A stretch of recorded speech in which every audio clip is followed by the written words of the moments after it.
Okay, welcome everybody. Welcome to the New York Society for Ethical Culture and to this really interesting and exciting panel that we have organized. So my name is Richard Correll and I'm one of the leaders here at the New York Society for Ethical Culture. And we're delighted to partner with the Movement School and with Sunrise Movement in having this panel today. So a little bit about a word about why we're here, and it's natural that it be here. The New York Society has been a center for humanist and progressive values for a century and a half. And these walls have seen organizing in so many different movements, back from the child labor movement to the immigrant settlement house movement, the peace movements, anti-nuclear movements, and of course the concerns of today, the environmental and climate crisis. And there are numerous groups that meet here and plan, including the high school student strike, which was such a big movement, Food and Water Watch, 350 NYC, and we host them so they can do their work. So we're delighted if you can get to know us outside in the hallway, the vestibule there. You can find copies of the Ethical Outlook, which talk about the many things that are going on, the speakers and the programs and the activities. And since we're talking about the youth movements of today, it might be interesting to know that we do have on the 5th Friday of every month a young professionals gathering. People can share views and meet others.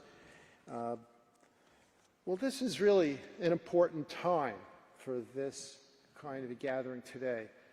We don't have to remind ourselves that 2020 is a consequential year in many respects. There are different paths down which our society can go which offer stark contrasts. So the issues are really rife in this year, much more than in most other years. So this is a time for us to be clear about what we're striving for and to be effective in what we do. The youth movements have always been a source of new energy and new ideas, and students have been the driving force in so many movements around the world. And last year, just 2019, saw movements in so many countries around the world, an outburst of intensity and of demands against corruption, against oppression, and of course against the climate crisis.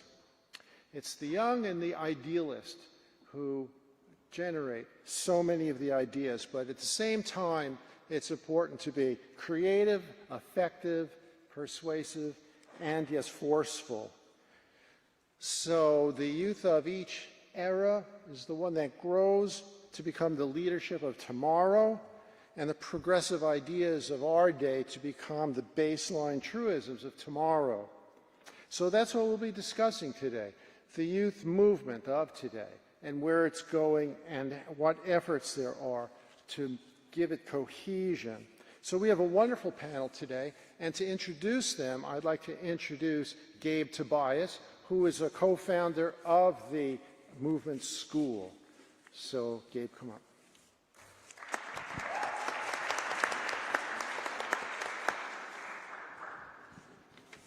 Thank you so much, Richard. How's everyone doing tonight? Feeling good? We're talking about youth activism. We have a little energy in the room, right? Good. So my name is Gabe Tobias. I'm co-founder of the Movement School.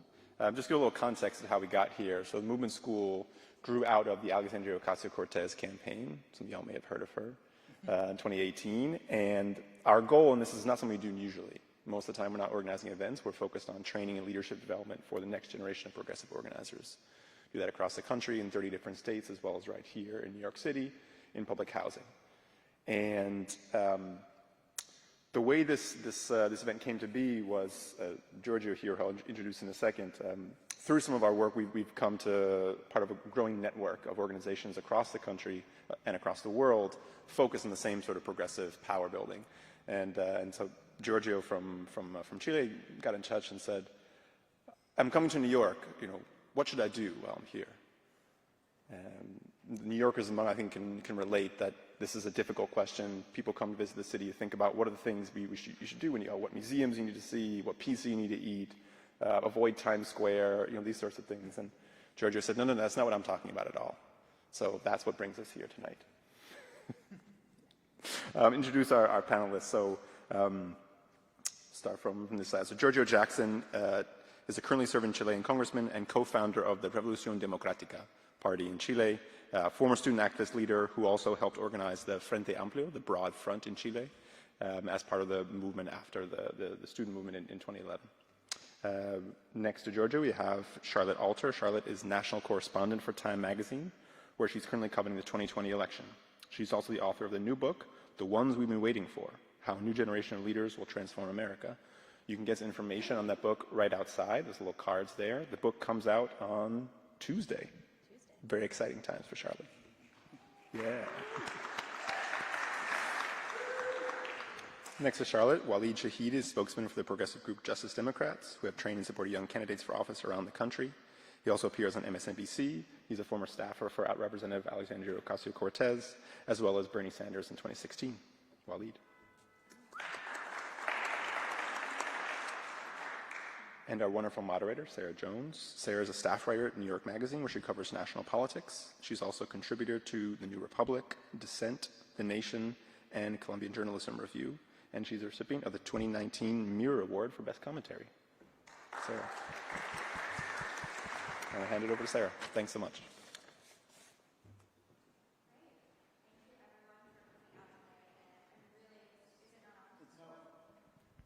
Now it's on, right?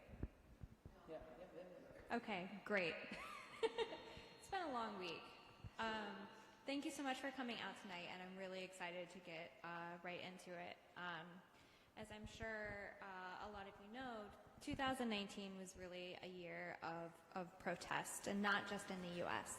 In Hong Kong and Chile and in so many other places, young people formed the vanguard of movements for democracy, for action on climate change, and against inequality. And their activism is going to have profound implications for the future of politics in the US and beyond.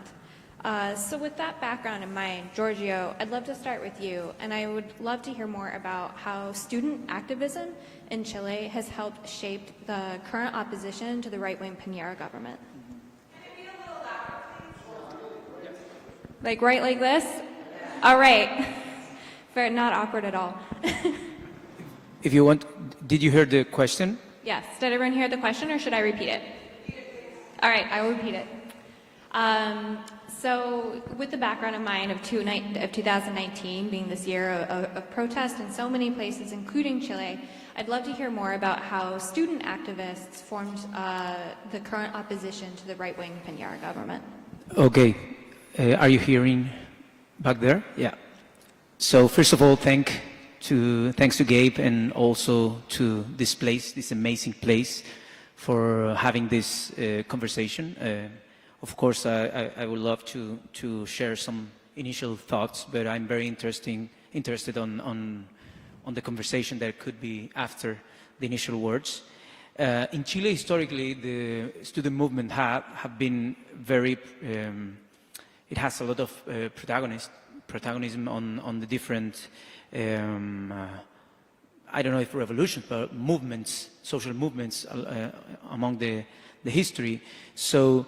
Probably after the Pinochet dictatorship that has a lot of importance, the secondary and university movement back there, probably in the 90s, there was like a moment of a sleeped movement, you know. There was like a transitional pact that has this like consensus from the elites, but to not to touch the model that we inherit from the dictatorship. So probably in 2006 was the first time that the student movement was really awakening a political and very deep discussion on the inequalities of our country, because from the last ones that were in the middle of the dictatorship, I mean in the end. So probably in this year, the last year in 2019, when students started to avoid the tickets of the subway. That was, I don't know if you have seen the videos, but was the first action that the students took in order to start this movement. I know, you know, this movement that has been called different ways, but it has been called the Chile Awakening, you know, like Chile Awake is one of the slogans that you heard in the streets. And I don't know if you know, but the ticket of the subway was raised 30 pesos.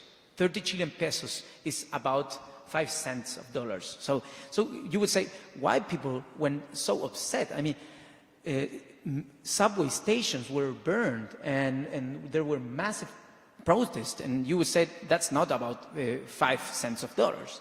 And I think that the students were like, this is the stroke that broke the camel's back, you know. This was the last, we said that this is the drop that over, I don't know how to call it, but the glass when it's full.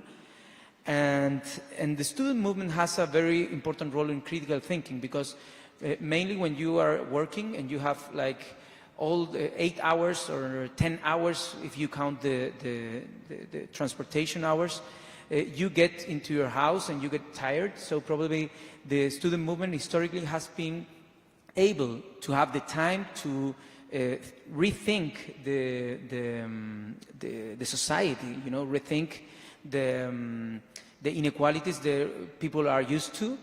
And from 2011, I think there was a break. There was like a break point, because we started to point to the Constitution. And in Chile, we inherit the Constitution that the Pinochet dictatorship imposed in 1981. So that Constitution, it's like handcuff for our democracy. So if you want to change, for example, the educational laws, probably the right wing are going to say, you cannot do that because it's not constitutional, you know. So every time in the 90s and also in the 2000s, many times when the center-left governments wanted to pass a bill, you know, they were self-censorship. There was self-censored because of these mechanisms on the Constitution. It's a very right-winged, very conservative Constitution that has also mechanisms of high quorums for not being changed. So when the student movement last year, that is not an organized student movement, it's more like spontaneous, more like assemblies, you know, local assemblies, they started to avoid the subway. People start to say, like, it's okay that the students not paying the subway, because it's one abuse after another abuse after another abuse. And suddenly people started to support this, and when people started to avoid paying the subway, the government entered into like a shock, and they sent all the police of the Santiago city into the entrance of the different subways. So at that moment, people weren't able to go back to their homes because the subway was closed. And you would say, how that can start a revolution or a big movement or huge demonstration? And it was because people started, because we have a very segregated city in Santiago, and people started to walk. I mean, workers started to walk together hours to their places and started to share for the first time their thoughts on their similar problems, you know. And we think that that was an unexpected result of a demonstration. It was not planned, you know. It was not that someone said we need to close the subway in order to people to start to talk each other. But it was an unexpected effect, and could be both paths. The path of people very angry with students because they are making a lot of mess. But in this case, people were very empathetic by these demonstrations, and I think that proves that underneath all these oases that our president was talking about a few days before these demonstrations, because Chile is told like the Latin American Jaguar, and because in Chile was the initial experiment of the neoliberalism and all the Milton Friedman's policies in the 70s and 80s, with a lot of privatizations of social security, of the utilities that were national companies, and all of this system that was like an experiment for neoliberalism because we didn't have Congress. Of course, that started to create a lot of inequalities. In Chile, you have that the 1% of the population gets more than 30% of the national incomes. Many times people said like, no, the inequality is not so important because we have reduced poverty. But I would say that underneath all these macroeconomical numbers, there was a rage or an anger accumulating, and this was, like I said, like the straw that broke the camel's back, and all the people were into the streets were like millions of people, and probably was one of the biggest demonstrations in the Chilean history. The only one who is compared with this one was the last one on the dictatorship, against Pinochet. But people start to maintain the mobilizations every day, and every Friday was very massive. And the government response was to send the military troops and sign like the state of emergency. And then I think that was the biggest mistake the government could do, not only because of the humanitarian effects or violation of human rights, but also as a political strategy because they fueled the demonstrations much more. And we have been like almost 4 months of mobilization of demonstrations, and this thing doesn't stop. And I would like, after these initial words, to speak about how important it is to change the constitution in order to change the political architecture for being able to pass significant reforms, and not only marginal reforms as we can do now. But I would say that Chile could be a very important scenario this 2020. I think you guys should look up to Chile, what is happening in Chile, because in Latin America is starting to growing up different movements, across our generation. And I think that we are trying to think a greener, progressive, and sustainable development system, but we cannot do it alone. Our countries are very little. The challenges are now globals. So I think that we need to be coordinated, and that's why I thank so much this opportunity to share some thoughts. Thank you so much.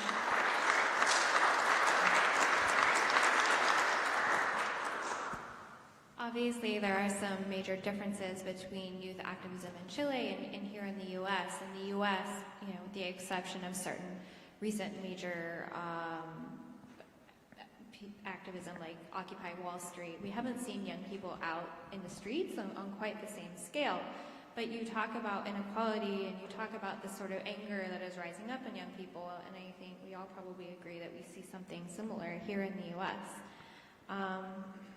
So, Charlotte, I would be curious, in the process of reporting your book, and which does such a wonderful job of sort of tracing the trajectories of young politicians, how do the issues and the sort of the anger that Giorgio talks about in Chile, what sort of influence do you think that maybe had on millennial politicians here in the U.S.? So I think that there are certainly, like you said, there are huge differences. It's an entirely different system. The Constitution is very different. But I also think that there are some similarities, particularly in terms of economic frustration. Waleed and I have talked a lot about this, but there's a real, you can draw a real through line from young people who in 2008 were so excited about Barack Obama and fueled his presidential campaign and overwhelmingly elected him. And then he gets into office and he does some of what he said he would do, but there were a lot of areas in which he fell short. And some of that was personal failing and, ways that he was compromised by his ties to Wall Street, and other aspects of that had to do with the fact that, he was just one man in a system that was vast and broken in some ways that were beyond his power to fix, even with the presidency. So I think what we saw with Occupy Wall Street and also with Black Lives Matter, which, while not explicitly about young people, was very much a youth movement in this. I mean, it was both about the deaths of black men who were overwhelmingly young black men, and most of the people who participated were young people. But both of those movements, and frankly later, Me Too, which has a through line here as well, but Occupy and Black Lives Matter in particular were movements that were about systems that were responding to systemic injustices. And that's where you get, you know, I remember when Black Lives Matter happened in particular, journalists and editors would say, like, okay, you know, well, where's Martin Luther King Jr.? Like, who's in charge? Like, let's profile him. You know, where is he? And we would have to explain. Right. We'd have to explain, like, actually, there's not one person who's in charge of this movement. This is a movement that is leaderful. It's about horizontal power. It's about a lack of hierarchy. It's fundamental to the theory of change, that there isn't one single person. And so, and I'm curious if this is what you saw in Chile as well. I think what we saw in the US was a rise of systemic movements that were organized according to systems and networks, and that was enabled by social media to a tremendous extent. Basically, systemic movements that were rising to meet systemic challenges. And this lack of kind of a rigid hierarchy where there's not necessarily one leader, there wasn't a leader of Occupy Wall Street, there wasn't a leader of Black Lives Matter, there were like several activists who might have been a little bit more prominent than others. Right. You know, that was a departure from previous generations, wasn't it? Oh, yeah, I mean, certainly, definitely. It was, and it was one of the reasons why I think these movements in particular were misunderstood early on. Because when we read about social movements in history textbooks, it's like, you know, the Civil Rights Movement, Malcolm X, Martin Luther King Jr., and we're used to thinking of movements as a mass of people following a charismatic leader. And we're not used to thinking of movements as thousands of people moving in unison as one. Often sometimes with unified goals, often not. Sometimes with some kind of explicit strategy, often not. And I think that was one reason in this period that these movements were really misunderstood, because they didn't necessarily follow the structure that we're used to seeing. I think it also, you know, what we're seeing now with the progressive movement is in a lot of ways an evolution on that, because I also think that kind of leadership structure is very powerful in a lot of ways, but is also hard to sustain in a practical way, and it's difficult to see, it can be difficult, I think, to see like real tangible change coming out of that, and it's much better for like changing attitudes and changing like sort of hearts and minds than it is for changing laws and policies. I think one of the reasons why Bernie Sanders and then the AOC caught a lot of people by surprise is because they did put a face to these. Oh, sure, yeah. Okay, sure, Okay. yeah. I can definitely project. I think that I was just saying that the unexpected rise of Bernie Sanders and then later AOC is in part because there was a face and a leader to these kinds of social movements that Charlotte just talked about. And I think, you know, in part because of how the media operates, people are just drawn to individual leaders. You know, I remember during Black Lives Matter and even during the People's Climate March, people were like, who should we talk to explain this stuff? And then, you know, you get different movements. You get people like Bill McKibben become spokespeople for movements like the climate movement. You have lots of drama in the Black Lives Matter movement about is it DeRay, is it Jesse Jackson, is it the three women who founded the hashtag? And it becomes very complicated for ordinary people to understand who actually speaks on behalf of this thing. With politicians, it's different, in part because they just, there's something about being a politician in America where you're treated like a celebrity. It might be different in other countries, but I think it definitely helps codify a little bit of some of the fragmented discontent over the Obama years. Right. Justice Dems is involved in sort of helping put a new generation of politicians in office, and not just by age, but ideologically too. I'd be curious to hear from you how you think the policy priorities of young politicians in particular are distinct from older generations.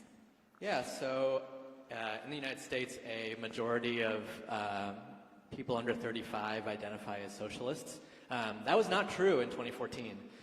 There's a book called Brown is the New White by Steve Phillips, who is a Democratic Party strategist and operative, which is written before the Sanders campaign, where millennial voters poll saying that they are skeptical of big government programs and more trustworthy of tech and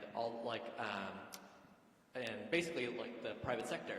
I think there's this way that there are obviously very poor material conditions for millennials over the past 10 years since the financial crisis, but there's a way in which the Sanders campaign in particular politicizes that and organizes that discontent into a politics in 2015 and 2016, where something like 70% of millennials in 2016 voted for Sanders across gender, across race, and Sanders continues to poll poorly amongst voters over 65, and his largest constituency of voters across demographics in Iowa and in New Hampshire continues to be a large number of voters under 35. I think something like 50% of voters under 35 voted for Sanders in New Hampshire, and that is the case across across many states. Around policies, obviously, if you ask millennial voters what they care about, climate change is usually the top issue that they care about. Then secondarily, after that, issues of student debt. And then the millennial generation is also profoundly anti-racist, and usually in a lot of polling, things like criminal justice reform and immigrant rights are at the top three. And I think a lot of this has to do with a profound feeling where you just see the inability of our institutions and our political system to solve problems, and it has radicalized millennials to, one, be fervently for very large structural changes to our economy, but also in the way that they interact with the Republican Party. I think that millennials have a very hard time believing some of what Joe Biden says about the way that he will convince Mitch McConnell through the sheer force of his personality and charisma to vote for his platform, in particular because myself, a millennial, I have seen the Republican Party win the Electoral College and lose the popular vote multiple times. In 2016, the Republican Party lost the popular vote, but won the Senate, won the House, won the White House, and took over the Supreme Court. And to many people who are, have seen this happen many times since 2000, it just feels like there needs to be a different approach in the Democratic Party, and it's very different than the generation of politicians who are older, who have learned that the way to win was to mimic Republicans in certain ways and to reach across the aisle. And I think the Constitution, lowercase c, and the DNA of a lot of politicians, like people like Chuck Schumer and Nancy Pelosi and Dianne Feinstein, is that Trump is an aberration, and Joe Biden will soon return to normalcy and grand bargains. That's the nature of politics. We'll pass a tax hike on the rich. We'll cut Social Security. That's all normal. That's how Congress is supposed to function. And I think, similar to what you're describing in Chile, there is a much more deeper questioning of the entire framework of how laws get passed and how elections happen and all this stuff. So I think, when democracy becomes unable to resolve certain conflicts, people become open to other ideas that weren't necessarily on the agenda 6 years ago, from democracy reform to economic justice to racial justice. Can I add something real quick on that? I think this is a little bit far-fetched, but I think technology has an enormous impact on this, because we grew up, we have computers in our pockets that just work. You know, you Google something, it comes up. You want to watch the game, you can do it on your phone. We have a tremendous amount of expectation that, like, stuff will just work. And so when something like our government system or our entire system of democracy seems so broken, I think earlier generations, frankly, had a lower expectation of efficiency because they didn't grow up with all of the technological advancements that we did. So there's a little bit of inherent frustration at how, like, slow and shitty things are. Sorry. I would add that I think that this is part of something global. I would like to think that it's part of something global, because when you see the numbers of how the economy is concentrating every time more, the technology is every time more concentrated in 4 or 5 companies. I mean, global companies that are taking all of our data into and making money out of it. I would say that including, I will add one issue for the millennials. You know, in Chile we have also people concerned about environmental issues, people concerned about, I mean, the distribution of the city, you know, the segregation, because it's impossible to pay a rent in the center of the city, you know, it's very time more expensive. And you also have the debt, the student debt, and the immigration issue, but there is also a growing movement about the privacy issues. You know, these all Snowden leaks, and when you talk about technology and you say, yeah, everything works, but also you start to feel like with a little paranoia because all the things that you are using is something profiting about that, and you don't know what it is. And I think that we as millennials, we're also a little bit of analphabets in terms of technology, and I think that that's very important in the geopolitical scenario, I mean globally. And I think that the current issues, I mean the main issues, environmental, concentration of money or capital, and also the immigration issues, are global issues, and they have not a local solution. Probably in the US you have a lot of influence in the rest of the world, so probably if you change things here, it has an effect in the whole world. But for us, I mean, in Latin America, it's very important, the network that we can create among countries, among the youth movements, about the political organizations, and it's not about just locally be comfortable with winning a state government or a seat on the Congress, because we know that we also are part of a structure, a global structure that is, it's too big to fall, you know. And I think that that Latin America in the next few years is not going to be just the backyard of the US, you know. It's many times seen as the backyard. But I think that the process of colonization, I mean, not the Spanish colonization, but this 2.0 colonization, that is a technological colonization that is in every pocket of the population, you know, it's going to start to have a backlash, because people are starting to understand that we have not so much autonomy in our decisions of, like, I don't know, citizens, but also as consumers. If it's strange for you to have Facebook advocating for some, I don't know, political platform and introducing some influence in your election, imagine for us, you know, Facebook, a US company, is influencing on Chilean decisions. It's much more like pressure, and it's much more invasive if some former, company is like colonizing you. And I think that is starting to awake a feeling of that this need to be disrupted, this need to be discussed.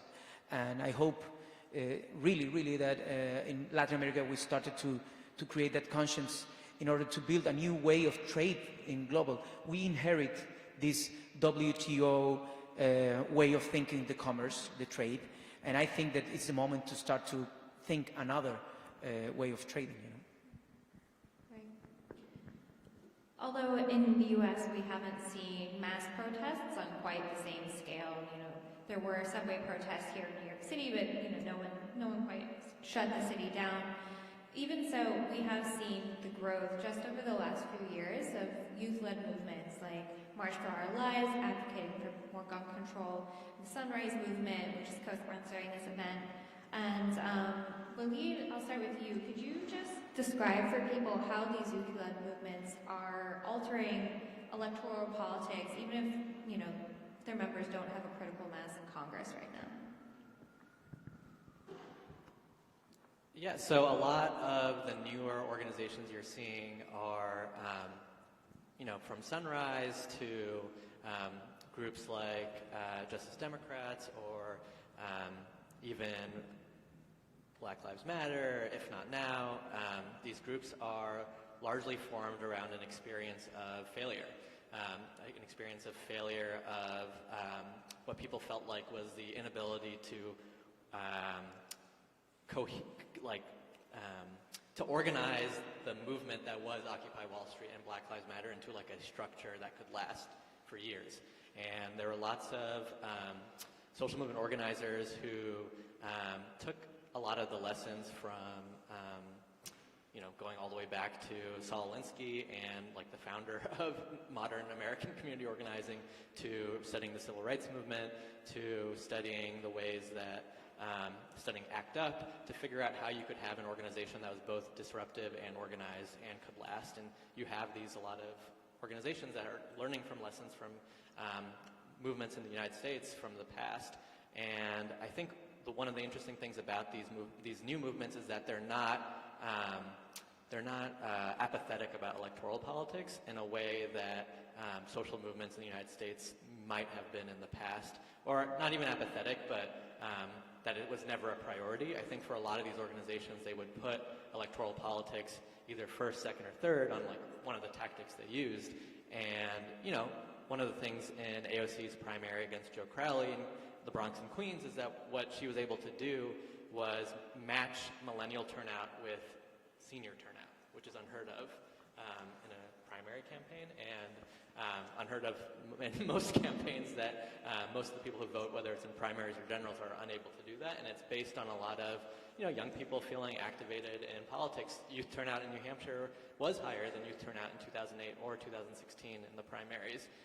You know, I don't know if that will continue, but it's definitely something that, you know, a lot of these groups care about. And, you know, March for Our Lives is a much younger group, but even their political trajectory, you know, I just know it from watching social media, is that they are experiencing a lot of things that lots of social movement leaders experience, especially when they were unable to defeat DeSantis in Florida with Andrew Gillum's campaign.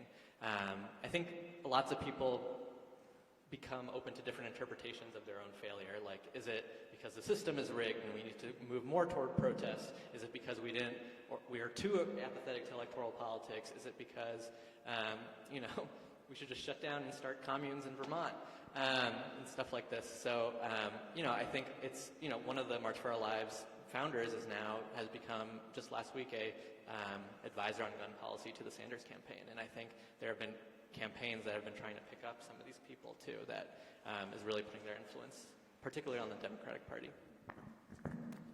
Charlotte, you spent a lot of time with younger politicians as you were reporting the book from both parties, not just the Democratic Party. How would you characterize their relationship with these younger movements? So one thing I found in reporting this book is that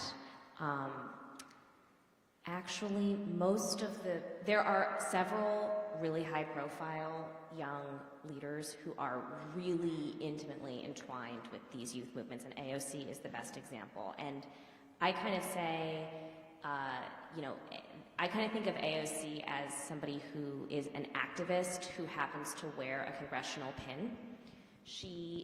Her theory of power, and Waleed, please tell me if you disagree with this because you've been much more involved with her campaign, but from interviewing her and covering her, it seems to me that her theory of change is much more about changing the conversation and changing the air around certain issues than it is about like getting shit passed. Sorry, excuse me. I'm really tired.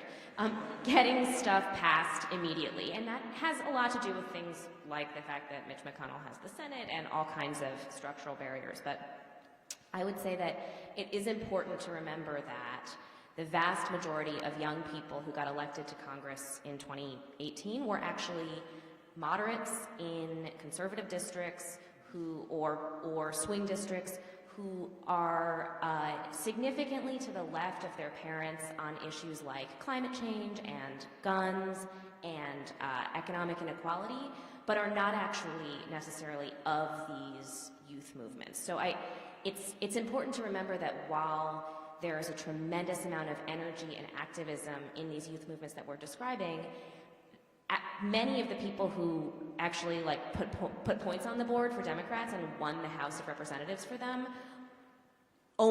share only some of those values and are kind of like overlapping but not totally of those movements. And I think that it is, and listen, some of them are Republicans. And I talked to some of these young Republicans for my book too, and you know, in this, millennials, which is the focus of this book, are overwhelmingly liberal and progressive, but not all.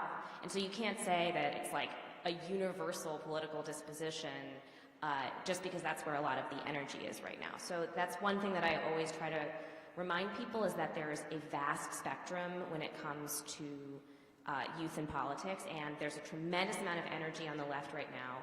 But you also have to look at people like Haley Stevens in Michigan and Lauren Underwood in Illinois and Max Rose here in New York and Abby Finkenauer in Iowa, who flipped seats that belonged to Republicans and gave Nancy Pelosi the gavel.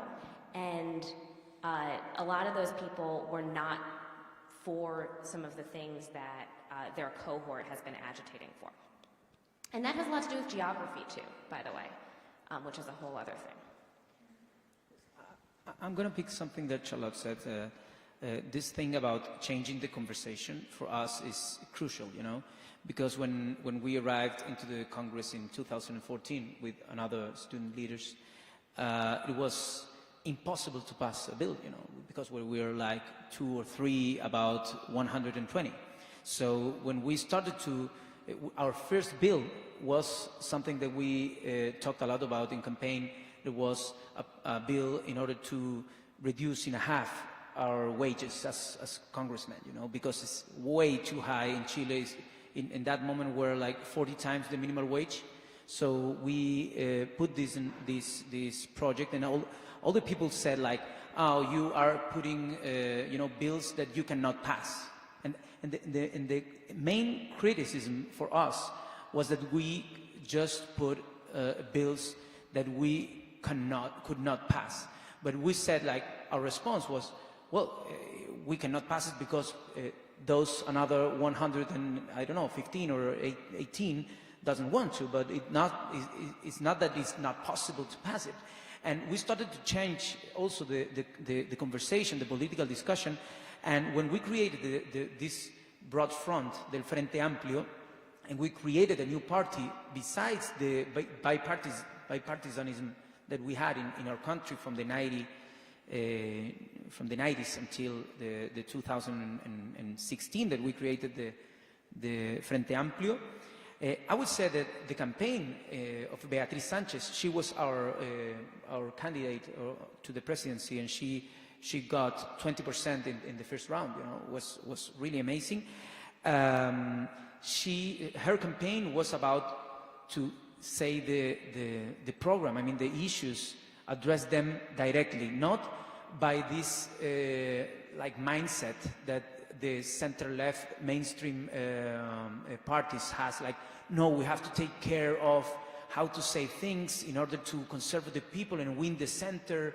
And when we start to say things straight and we start to change the conversation and look at the urgencies, people started to look also to our initiatives. And when we talk about horizontal projects, you know, I think that the identities about, you know, not be a political class that has some privileges, for example, being re-elected every time, and we have I don't know, politicians in Chile that has been re-elected from, I don't know, 10 periods, you know. And I think that people, millennials overall are very individualistic, and most of the time things about relationship as they were disposable. Disposable, it says, when you can reject them. So many times, if somebody gets into a movement and some people in the assembly said something that didn't like me at all, I mean, they would resign, you know. I cannot belong to this place. And there's very little resistance to the opposition, you know. And I think that's one of the main problems of the fragmentation in the left, at least in our country, that we have a lot of different movements that we think very similar, but from egos or very little difference in one particular moment, we create a lot of difference out of barely nothing. So I would say that is also a challenge for our generation. The relationships are very despicable? Fragile, yes. And I don't know if we can manage to govern with that kind of relationship in the basis, you know. That's tough. Right. So 2020, it's an election year here in the US. Democrats have always needed the youth vote, but it's going to be especially critical this year if they're going to defeat Donald Trump in November. Waleed, I'd be interested to hear from you. You know, how do you think the party can get young people to turn out? Are there specific policies or issues that they should be addressing? Yeah, I'm going to come to that in a minute, but first I just remembered something that I wanted to respond to that Giorgio said.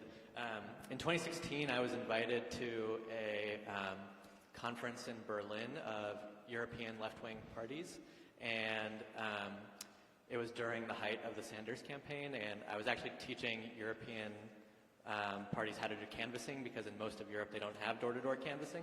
And so they thought some of them thought it was amazing, some of them thought it was like, what is this American capitalist marketing scheme you're trying to teach us in order to trick people into supporting us?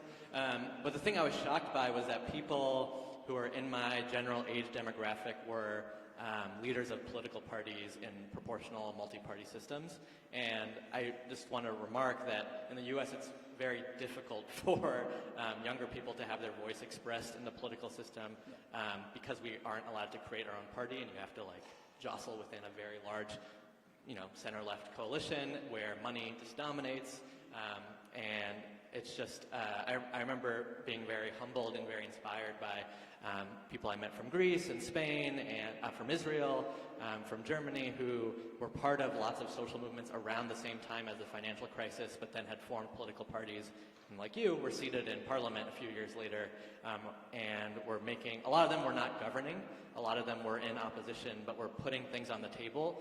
Similar to the US, we're twisting the arms of more dominant political parties to give attention to certain issues, particularly around finance and inequality, where despite the fact that they couldn't get bills passed, they could get the more dominant parties to at least begin to address their concerns, and what would end up happening is adopt their rhetoric, adopt their policies, adopt their messaging. To come to your question around the youth vote, one of the major things that Democrats should be concerned about is the drop-off voters between who voted for Barack Obama twice in 2008 and 2012, and then did not vote for the Democratic nominee in 2016, didn't vote. And many of those voters are young people who voted for either voted for third parties or didn't vote at all. And, Clinton lost to Trump in the main Midwestern states by 80,000 votes. There is a way in which the Clinton campaign had a strategy to appeal to older suburban moderates rather than parts of the Democratic base, young people, people of color, union households, that I think the Democratic Party should really, think about and reflect on in terms of turnout. I think in 2018, even in the moderate races, we did see pretty high youth turnout, even with moderate candidates on the ballot. So I think I'm hopeful for what happens in 2020 in terms of youth turnout. If Michael Bloomberg is the candidate, or if I would find it very hard to convince people to knock on doors for Michael Bloomberg, and not just personally. I just think it would be a not very convincing thing to inspire young people. I mean, the thing about, I just had so many friends who knocked doors for President Obama twice and then didn't knock doors for Hillary Clinton because they didn't feel very energized. And I think a lot of the things you hear from the progressive movement is that you have to have candidates that also energize and excite people rather than candidates who just are moderates. You have to motivate people to get out the vote for you. And things, I think, are looking good for Sanders now. I don't know what's going to happen with Michael Bloomberg, but I think the case for getting out of your house and going to convince people to vote is much more difficult with someone who literally doesn't care about you and is like, I will just spend my own money to win this election. I think that would be a bad strategy. Charlotte, you've been on the campaign trail. Just got back from New Hampshire, right? Yeah. We've been talking about young voters, and so far in the primary, the polling is pretty clear. Young voters really like Bernie Sanders, even though he's one of the older candidates in the race. They're really enthusiastic about him. And so I was just curious, from your reporting and from being on the trail, do you have any insight about how energized young people seem to be for him, and maybe the source of their interest in him? I mean, I think Waleed described it pretty succinctly, just in terms of his, Sanders is certainly talking about the issues that a lot of young people care about. One thing I would add is that he's not getting the numbers that he got in 2016. So that, which says that there are young people, and that's because, again, this is a much broader field, but what that tells me is that there are young people who supported Bernie Sanders in 2016 and are now supporting a different candidate. It could be that it's Elizabeth Warren, who's very similar to Sanders in a lot of ways. It could be that it's Pete Buttigieg, who is not getting the numbers that Sanders is getting with young people, even though he's in that age demographic, but he is getting some. He's not getting nobody. He's around, 25% or something like that.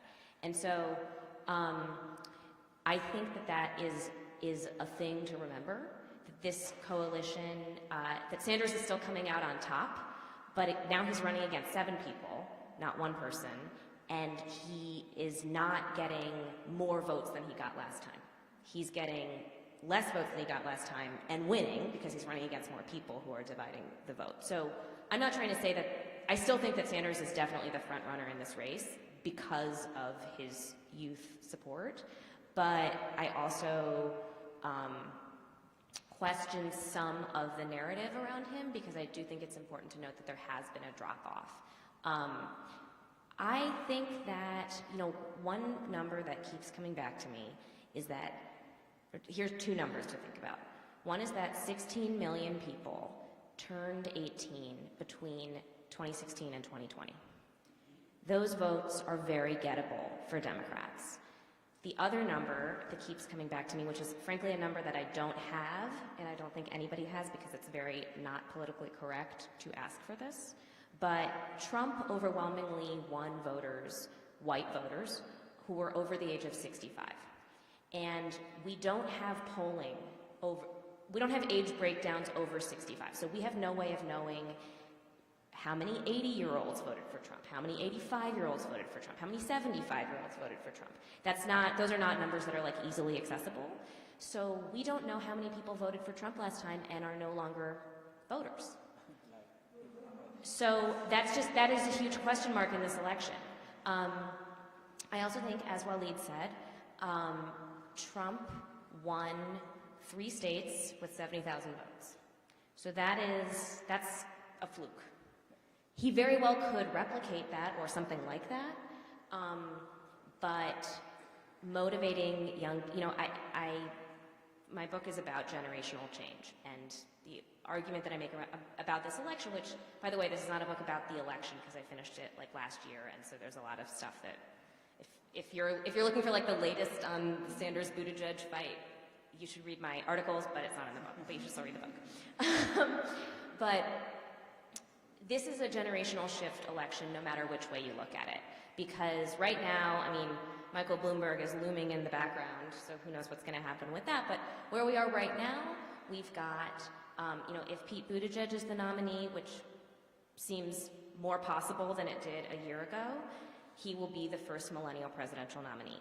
If Bernie Sanders is the nominee, it will be because of his support with millennial voters. He will have been, that is itself, even if he is very old, that is a generational moment.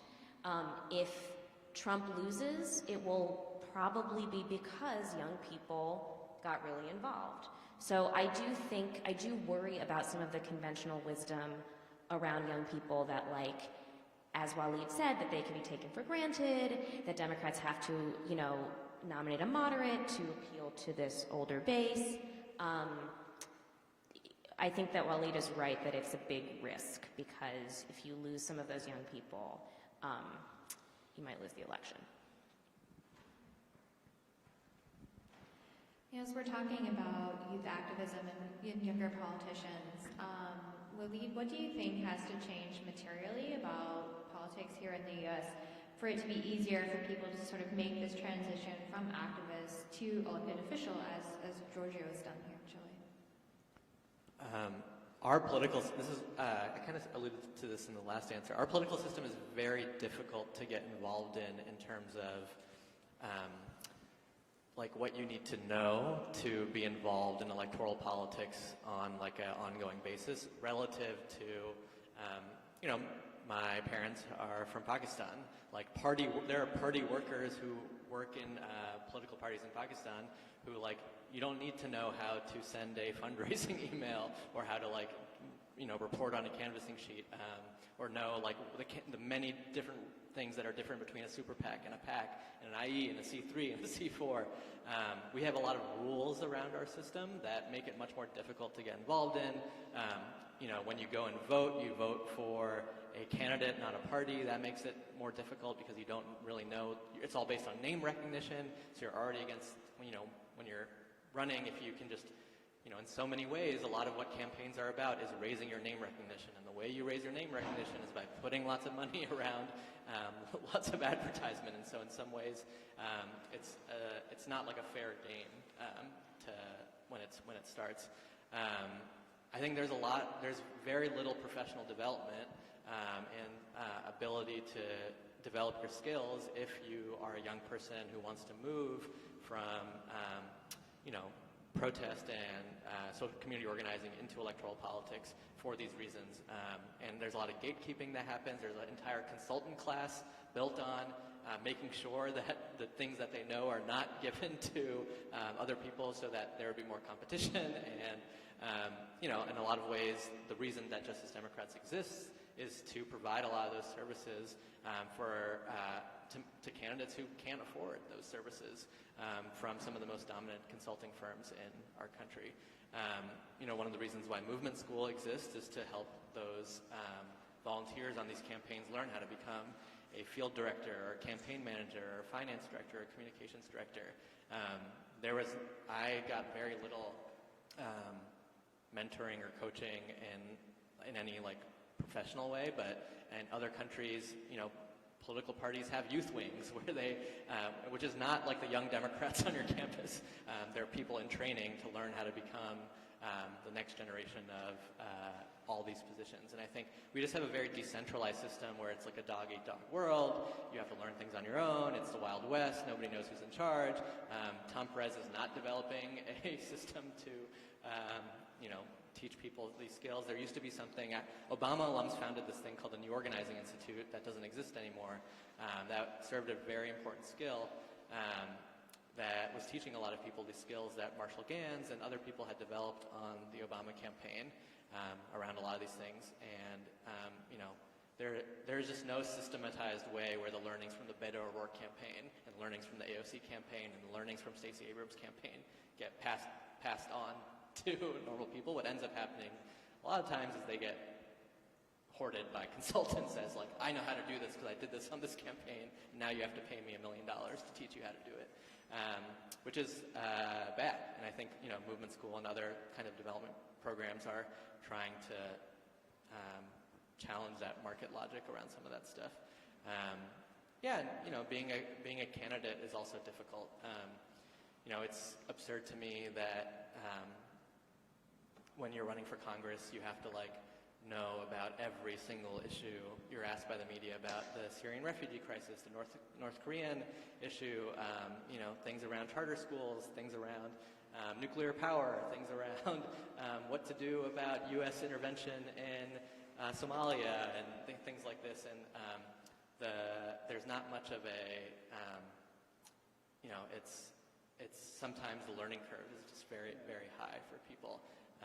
And yeah, I just think that sometimes that's refreshing. I think people sometimes want, you know, when you have people like AOC and other members of the squad entering into Congress that are new and fresh, people actually find that appealing, especially younger people and people of color and women and people from marginalized backgrounds who never have seen themselves reflected, who you know, find something appealing about a politician who doesn't have an answer to every question and is also honest about that.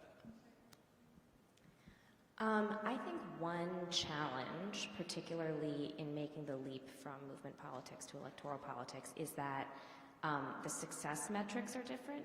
So in movement politics, oftentimes the goals are so big, like, you know, end systemic racism, that a lot of movement politics is about finding ways to justify failures and to cast failures as wins. So, you know, oh, we didn't end systemic racism, but we put on a huge protest that changed the conversation. Or, oh, we didn't fix climate change, but we did the largest climate march in history. And that makes total sense for movement politics because, again, it is a different scale of thinking about problems. But what I have noticed in some of the candidates who come from movement politics is, and who go into electoral politics, is that there's an attitude about winning that is very different from, for example, Mitch McConnell's attitude about winning. I can tell you from covering politics, and Waleed, please push back if you disagree with me, that only winning is winning. You know, Ted Cruz is, like, Beto O'Rourke ran a really inspirational campaign, but Ted Cruz is still the senator from Texas, you know. Andrew Gillum is not the governor of Florida. And neither is Stacey Abrams. That election was stolen, but still, you know, and so I do see this habit often with movement candidates of finding ways to say, well, we didn't win, but actually we did if you look at it in this other way, which is like how many people we touched and we knocked on so many doors and like we created a movement, but like, yeah, we didn't win, but we kind of won. And I think that is really dangerous for movement candidates in electoral politics because, again, only winning is winning. So, for example, there was a tremendous amount of media attention paid to some of these movement candidates running in Georgia and Florida and Texas in 2018. And all of those candidates lost, even though they built movements. Laura Kelly in Kansas became the governor of Kansas, and she slayed Chris Kobach, okay? Chris Kobach was like the top troll of voter suppression, right? And Laura Kelly was not a movement candidate. She was an absolutely, I hate to put it this way, but sort of like boring, moderate, who was not exciting in any of the ways that young people are used to being excited by candidates. And yet, she pulled off one of the most significant political wins of 2018. And so I do think that is a thing that we need to consider here, is that sometimes the excitement around movements and the momentum around movements doesn't always translate into electoral wins, and I do sometimes worry about the progressive movement like diluting itself into thinking that something is a win when it isn't. Like Abdullah Sayed, who is somebody who I covered his bid for Michigan governor. I really like him. He's a great guy. I'm not trying to, you know, he's in my book. He's a super nice person. You know, he ran as a progressive for Michigan governor in 2018.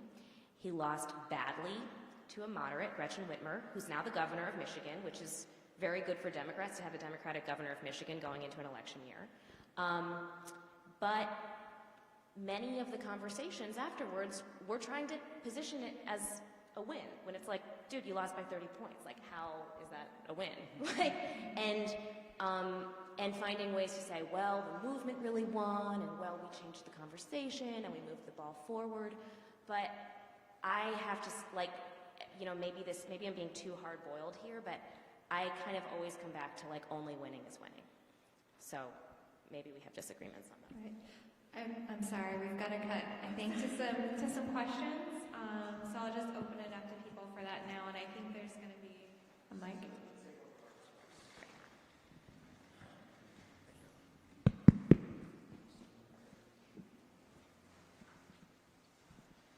Yeah. So, Waleed, can you respond to that?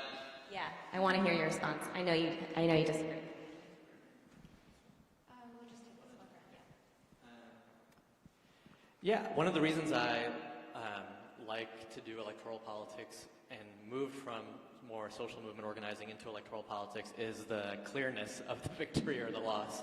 And I had this conversation with our team the other day, which is like, people put so much passion and so much of themselves on the line in these races. And, you know, I tell them, you know, the Rockets don't win the finals every year. You know, these are elections where, like, it's like you're not going to win every election. And what I will say is that the reason, and I agree, a loss is a loss, but the place I would push back on is two things. In terms of the Tea Party movement, they only were able to unseat at maximum three Republican incumbents per year.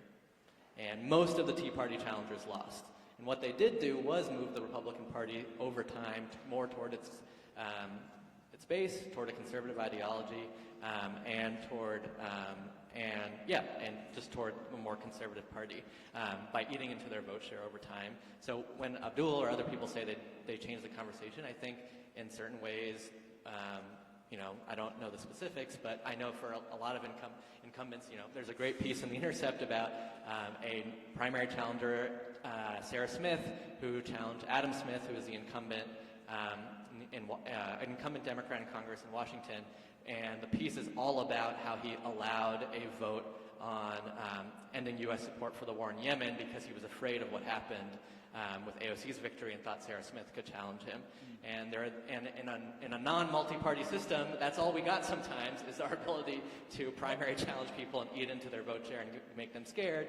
And you know, the fact that Chuck Schumer voted no on the USMCA, stuff like this are places where I can point to where in a two-party system, you have to be able to point to some of these other ways where the conversation is changing, where incumbents or the person who wins, their positions are changing, their rhetoric is changing, which would be much more clear to point out in a multi-party system where a millennial left party wins 10%, 15% of the vote and gets an agreement with the dominant party that, you know, we agreed in a back room that you would now support universal rent control because now we need to be in a coalition. It's just really hard to do in our system, which it's hard to explain to people too. That, you know, there are ways that that these unsuccessful challenges are able to do stuff. That said, you know, you want to be on the Raptors. I would add something to that issue. Is, for example, in Germany, I mean, Bismarck. I don't know if you know Bismarck. He was one of the inventors of the social security, you know, the pension system, you know, based on the contributions. And he was, I mean, he was a mostly conservative, and he instaured this social security issue because of the threat of a revolution. You know, so when you have movements that move the conversation, most of the times you also have responses to the social environment, also by the conservatives. So I would say that, of course, that in a democratic process, you want to win in order to have the temporal power to change things. But in the way, you have to choose. If you want to moderate yourself for winning just few changes, or if you want to go for all, you know, if you want to say just what you think, what your convictions are, in order to people vote you, and in the other case, for people to be convinced by you. So I would say that politics is just that mix, you know, to try to persuade people in order to have the biggest chance to get elected, but not betray your convictions, you know, because when you start to be just in the power for staying in the power and have the power but not changing things, I think you just, in that point, you started to be part of the establishment, you know. And I would say that there's a thin line between those issues, and probably the case of Bernie Sanders and AOC are extremely clear about that, the convictions, but you have a lot of positions in the middle that are trying to move between those pushing forces. Another question?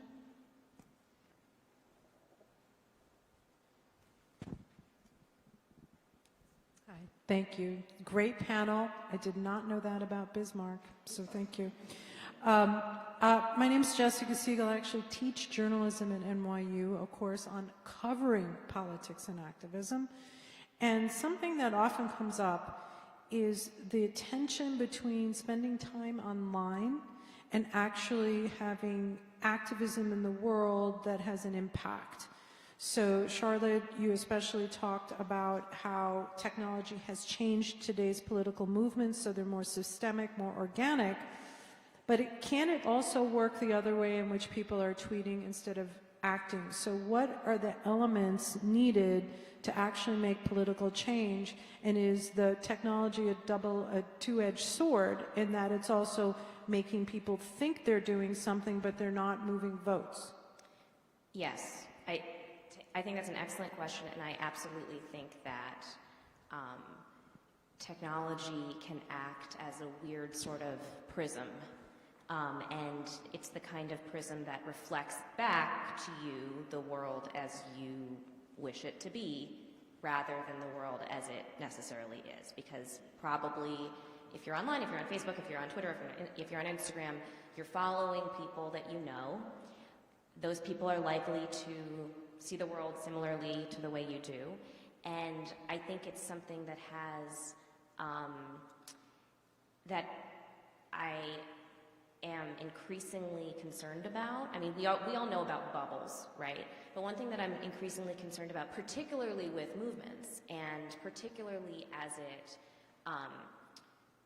relates to the campaign that we're in right now, is that I think that sometimes people surround themselves in their digital world with people who think like them, and therefore are shocked when in the physical world, IRL world, things don't turn out that way. And therefore they think it's a fraud, or it's rigged, or it's fake, or there's been some kind of malfeasance. And malfeasance does happen. You know, I'm not trying to say that it doesn't, but I do think that there is this, it's something that I see in the progressive movement in particular, which is troubling, which is this idea of like, everybody on my Twitter supports Bernie Sanders. You know, how could he possibly have lost in Iowa? Which he did very, very narrowly. And, you know, like, it must be fake. You know, everyone I know supports this thing. How could it not have gotten through? It must have been rigged. And not realizing that, you know, that maybe that you're seeing when you make your, when you root your perceptions of what the larger world is based on your following on social media, you're diluting yourself because you're only seeing the people that you want to see. And you're muting the people that you don't want to see because they're toxic or they're problematic in many ways. And so, oh my God. I mean, I recommend that people go to Iowa. I recommend that you drive across Iowa. That's what I recommend.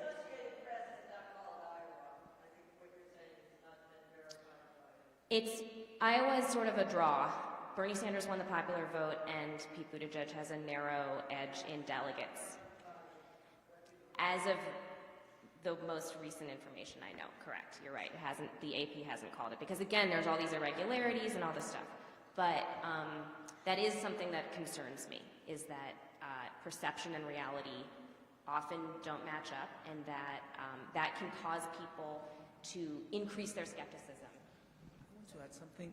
I want to add something to this about the technology. I want to take my English as an example. You know, I cannot express myself as I wanted because of the barrier of the language. And it's a technological problem because language is a technology, you know, to express ourselves, to think. And I think that also the technological word is very limited because you have like words, emojis, memes, memes, and that's it. And when you talk with people, I mean in person, you can, I don't know, you can see through their eyes, you can share, work with them, and you create some bonds. There are differences that in the digital world. The digital world is only a reduction of the reality in bits, you know. And if you work with somebody in person, you know, if you build a movement, if you create, I don't know how do you call, but ¿cómo se dice? Pancartas o lienzos. Yeah, billboards, or if you march with somebody and you run for the by the police, you know, you create something different that you've put a like in a Twitter. So what happened to me in my personal experience is that the support that people gives to you when you share a great quote or a great video or a spectacular image or whatever, you get a lot of support, but it's a very superficial support. And the same people that supports you and cheers you and say you're great, if you commit a mistake that is a complete human thing, people gets you in the floor, you know, because you didn't get trust. The depth of that level of trust is the same as reduced as the language that we use in the technological field. So I would say that it's very important to disconnect people. You can get an audience offline, but you cannot create community online, you know. And the audience online, it's good, you know, for this time it's cheaper to get audience online. But when it comes to create community, to create bonds, sustainable bonds that can support a failure, you know, you need to create another kind of relationships.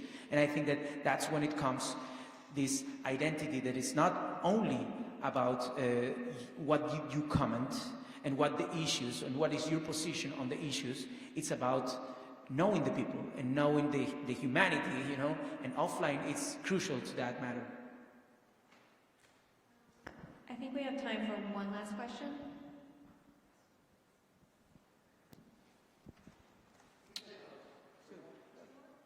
Okay, two more questions. Hello, my name is Blake Stoner. I'm an alum of Columbia University, and after graduating, I founded a grassroots news startup called Vingle. And for 2020, me and my team, we have an initiative for covering the swing states, giving grassroots coverage to the swing states to really show like what has and hasn't changed before November.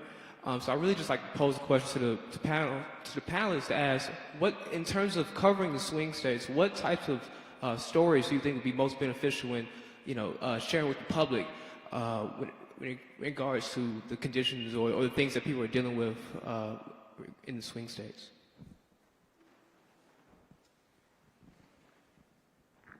Sorry, what was the question about? I just want to make sure I heard it correctly. Was it, there was just echo on the microphone. Was it about what kind of stories you think would be useful for covering in swing states? Was that what you're asking? Basically. Yeah. First of all, I think this is a fantastic idea, and I'm really glad you're doing it, because those states are extremely undercovered, and they're going to decide the election, and there are not enough resources of reporters going to those states, so thank you for what you're doing, because it's really, really important. I think that the single biggest, I don't know if this is really an idea for stories, but more of like an approach, is that quiet people vote too. You know, so when we're, in fact, quiet people vote more because there are more quiet people than loud people. So when we talk about movements, we are necessarily talking about people who are making their voices heard through activism, through protest, through movement building, all the things that we've been talking about here. But there are millions and millions of people who live in this country who don't participate in politics in that way, and their votes are no less valid, and their views are no less American, and their attitudes are no less real. And so I try often, you know, in addition to covering movements and resistance groups and protests, to try to talk to people who are like, you know, just at the Walmart buying pajamas, or just at the Starbucks, or at a bar, or at the grocery store, or on the street, because those people show up to vote. And you might hear some things from those people that change how you think about, that inform how a broader, more silent population thinks about some of these issues. So that would be the main kind of approach that I would suggest. I was just going to, this is in part also in response to the previous question where the thing that annoys me the most is when they do, like, if you want to talk about out of touch, it's when you have the constant, like, diner with a bunch of white guys who voted for Trump about asking them what they think about the election. Like, that is not a useful sample, especially in the Democratic primary and also in the general election. The New York Times did a really great story after some criticism about barbershops in Milwaukee where people voted for there were black voters in these barbershops who voted for Obama twice, did not vote for Hillary in the 2016 election, and just asked them why. Voters you very rarely see on cable television, but who were the margin in Wisconsin. You know, there's very little coverage of Latino voters still in the Democratic primary and in the general election. You know, one thing that I've seen also being reported on is going into, instead of just doing, there was a lot of coverage of economically anxious Rust Belt voters in 2016. That was all about, you know, true stories around deindustrialization, around factories leaving, all this stuff, but they would never ask these voters what they thought about Muslims or Black Lives Matter or Mexicans, which were often the things that were on their mind. And I think there's like more and more reporters, especially younger reporters of color, are starting to push their editorial rooms and push reporters to ask white voters those questions about what they think about race, what they think about immigration, what they think about Muslims, because you will get a lot of material that explains their voting behavior way more than just asking them the thing that's the elephant in the room for a lot of this stuff that a lot of journalists are afraid of asking. Yeah. I totally agree with that. No, I do too. And I have seen some improvements, I guess I would say. I think people are starting to report those stories. One story that I would love to see that I haven't really seen yet are people who, either in swing states or even more conservative states, who are not Trump supporters, who are quiet Trump critics, and who feel like they can't really be as vocal about that because, you know, the communities are very tight-knit and that's difficult. But I have heard that anecdotally in my own reporting, and, you know, I think that there's an interesting story there. All right, last question. Hi, I'm in school at NYU. My name's Kate. I'm really interested in the conservative legal movement in the country, and I think that's an area where the Democrats really aren't taking up. And so I was wondering... Sorry, can you repeat it? Sorry. Okay, my name's Kate. I'm in school at NYU, and so I'm really interested in the federal courts, and I think the conservatives have really mobilized successfully since the 70s around the courts and taking them over. And I was wondering if there's any movements that you see that are sort of training students, like the Federalist Societies are on campuses, or any organizations at large. So this is such a good question, because what I have to tell you is going to shock and alarm you, which is that, so my book is about young electeds, and I felt it was important to have both sides represented, so I spent a lot of time saying, okay, like, where are the young Republicans? Because there are so many more young Democrats in elected office than young Republicans. And a lot of that has to do with all kinds of trends relating to millennial politics, which we've talked about on this stage a lot.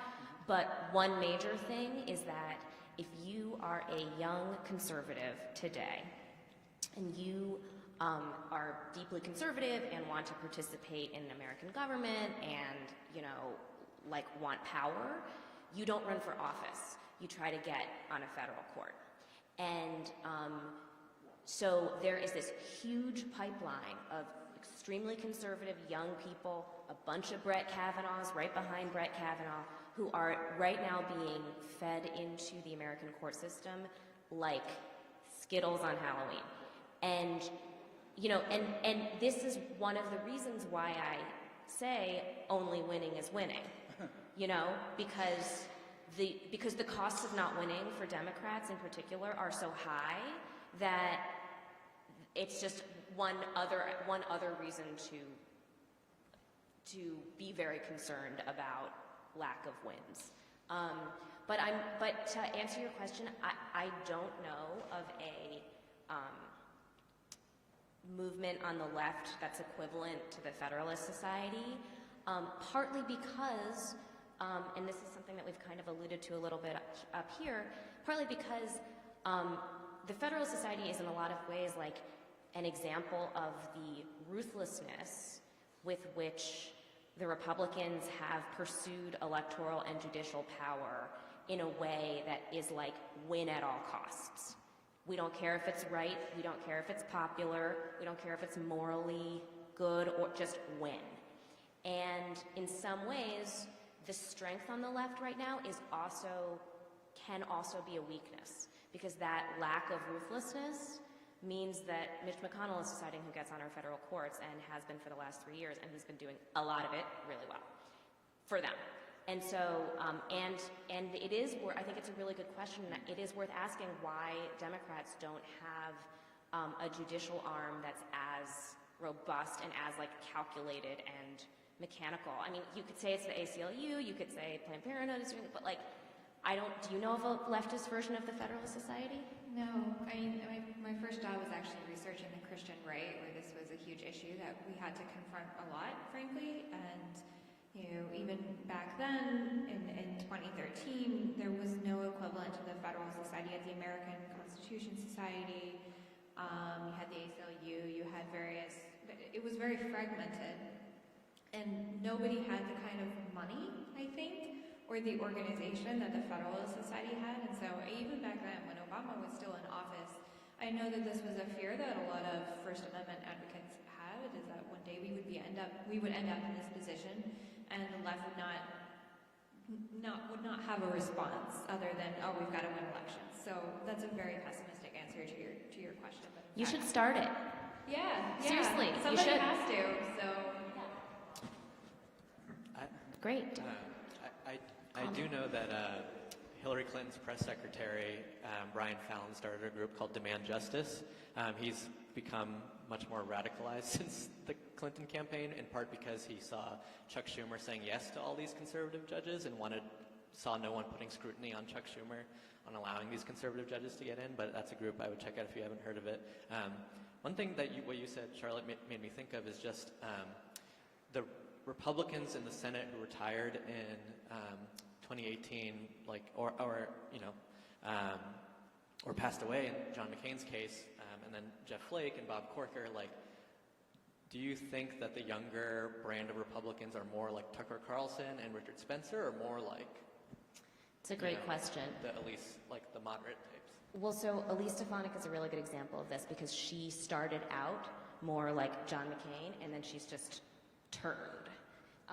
So it's hard to say. I mean, there are some areas, which I outline in the book, there are some areas in which young Republicans are to the left of their parents, like they believe in climate change, period. A lot of them, are over gay marriage. They're not it's not a thing it's not a battle they're fighting anymore. It's not about the Christian right as much. It's not like, oh my God, somebody cheated on their wife. But there are, I do think that particularly if you look at somebody like Dan Crenshaw, his politics are very much informed by an anti-political correctness, which often veers into some shades of white grievance politics. And so I think it's a spectrum. Mostly, I think a lot of young Republicans right now are just in a like, ooh, like now's not the time for me to go into politics kind of phase because Trump has so thoroughly made the Republican Party the party of old people. And actually, you know, who wrote something really smart about this is Ben Shapiro, who, if you don't know him, is one of the leading thinkers of the young right. He said that basically older Republicans embraced Trump because they wanted because of his value, because they don't care if he's, you know, horrible in all of the ways that he appears to be horrible. They just want a winner. And that younger Republicans, according to him, are less likely to do that because they know the longer, because they know they'll be around for another 30 years, and they know that like they'll have to answer for him at some point. Right. And so older Republicans, like look at Lamar Alexander. He's like, sure, like I'm at the end of my rope. I might as well like, you know, like go along with the Republicans in power and have fun now while it's good. And I think that's why you see a lot of younger Republicans kind of like hiding a little bit, like not totally out there as much or not talking about Trump as much. Even Dan Crenshaw, who's a very prominent young Republican, never talks about Trump in his speeches because he doesn't ever want there to be a clip out there of him saying how great Trump is because he knows someone's going to use it in an attack ad against him in like 2024. All right, I think that's it. Thank you again for coming out tonight. This was a great conversation. Thank you, all of you. Yeah, have a good night.